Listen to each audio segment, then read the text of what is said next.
สบายดีนี่คือหินส้มเนาะเพื่อบำบัดเกี่ยมหินส้มเกี่ยมวัสดุดิบเพื่อบำบัด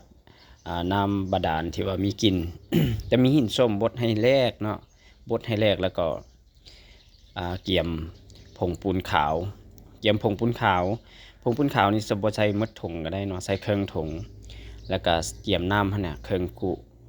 หลังจากนั้นก็ผสมหินส้ม หินส้มที่ว่าเราเกี่ยมไปแล้วก็ผสมใส่ปูนขาวลงบ่ใส่น้ำหลายเนาะตัวนี้ใส่น้ำประมาณใกล้ที่เต็มขูดอย่างน้อยหนึ่งเนาะผสมปูนขาวแค่ครึ่งถุงผสมแล้ว เราก็มาคนบัดนี้คนเข้าไปคนเข้าไปคนเข้าไปโอ้ไม่บ่ได้ใจเนาะเอามือคนซะเลยเอามือคนก็ได้เพื่อเป็นการเขาจะได้หู้สัมผัสเนาะจะได้บีบปูนขาวให้กระจายแล้วก็ให้บดละเอียด บดเข้าไปเนาะใส่มือคน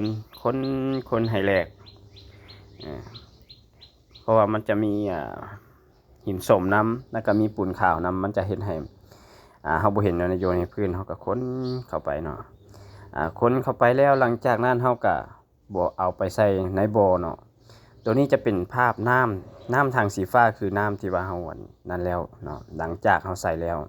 ปากไว้1 คืนออกมามันก็ใสประมาณนี้เนาะประมาณนี้แล้วก็ตัวนี้จะเป็นน้ำที่ว่าเฮาตรงไว้ก่อนที่เฮาจะผสมพวกปูนขาวลงไปในท่อน้ำบาดาลนี่มันก็จะเป็นสีเครื่องเนาะสีเครื่องแบบนี้อันนี้จะเป็นน้ำที่ว่าเฮา